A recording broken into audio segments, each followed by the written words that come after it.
mais aussi pour le bénéfice des praticiens du droit. Je vous remercie. Merci.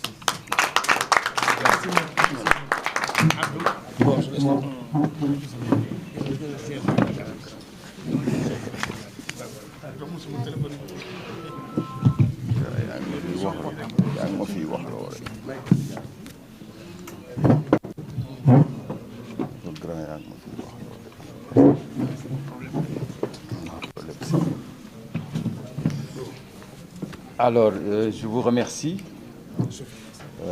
J'avoue que je n'avais pas prévu de prendre la parole.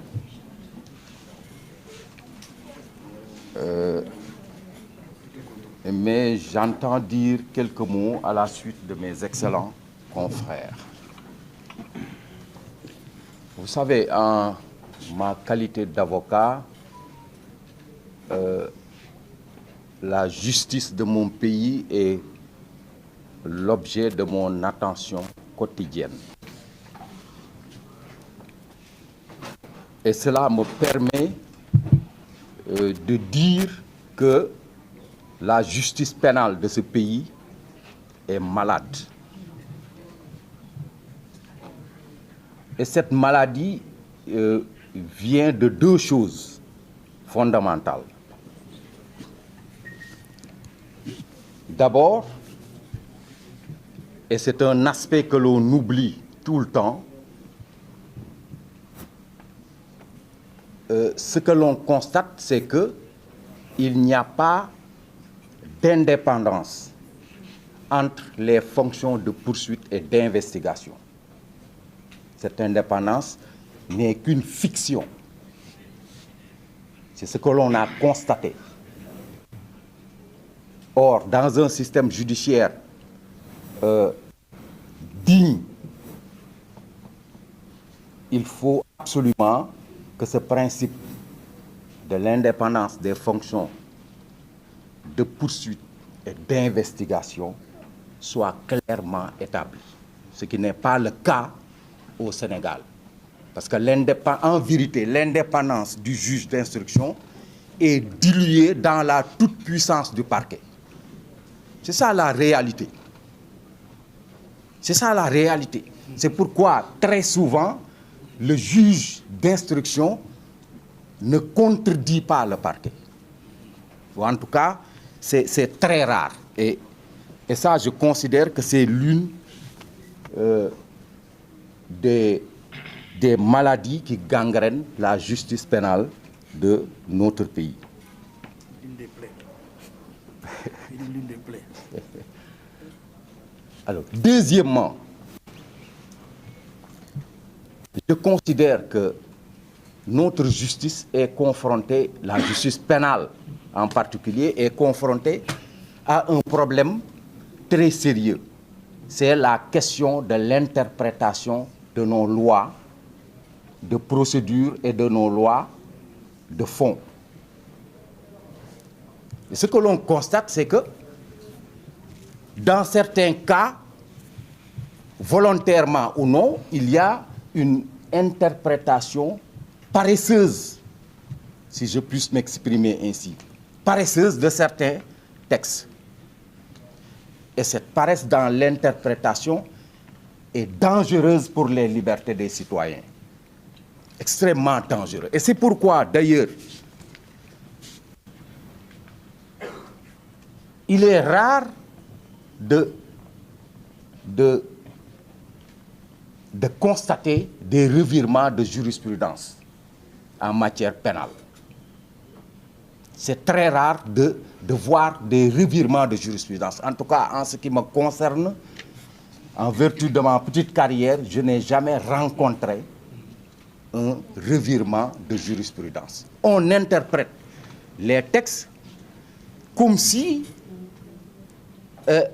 la parole du juge était une parole d'évangile, comme si les interprétations que les juges font des textes sont immuables, alors que le droit doit évoluer. Le droit doit évoluer. Et ce qui fait évoluer le droit, c'est l'interprétation que les juges en font, et particulièrement les juges de la Cour suprême.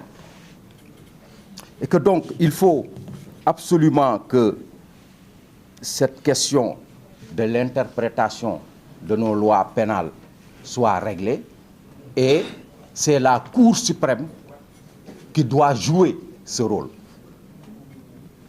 Parce qu'il y a des textes de loi dont l'interprétation ne pose aucune difficulté. Par contre, il y a d'autres textes dont l'interprétation fait naître des controverses, notamment les dispositions de l'article 140 du Code de procédure pénale sur la maladie de l'inculpé. Alors, ce texte, mais pour le comprendre, il ne s'agit pas tout simplement d'avoir des connaissances juridiques. Parce que moi, j'ai lu et relu ce texte, et pour le comprendre, il a fallu que je retourne dans les règles, vers les règles grammaticales et de syntaxe pour comprendre ce texte-là. Alors, donc,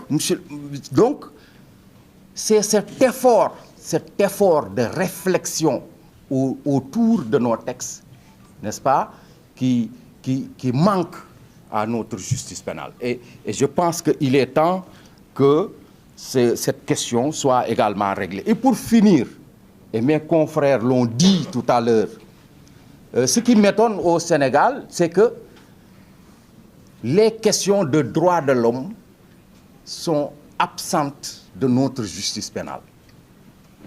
Elles sont absentes de notre justice pénale. On l'a dit tout à l'heure, il y a la Charte africaine des droits de l'homme, il y a la Déclaration universelle des droits de l'homme. Revisitez toute la jurisprudence sénégalaise, vous verrez que nos magistrats se limitent au texte du Code pénal et du Code de procédure pénale. Alors que les questions de droits de l'homme sont au cœur du droit pénal moderne. Voilà, donc ce sont les quelques observations que je voudrais faire pour vous dire tout simplement qu'il y a beaucoup de choses à améliorer dans la justice pénale de notre pays. Je vous remercie. Merci. Mon confrère Aboubakry Dey va clôturer les interventions en faisant un résumé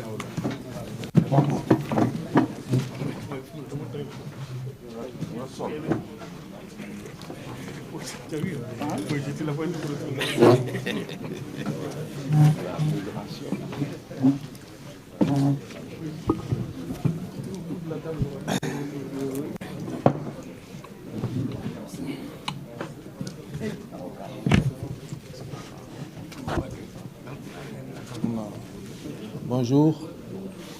Je remercie le doyen Doudou Ndoye de m'avoir associé à cette réflexion en prélude à la sortie de son livre que nous attendons impatiemment. Nous le connaissons, ça fait plus de 50 ans qu'il est avocat et sa parole fait autorité.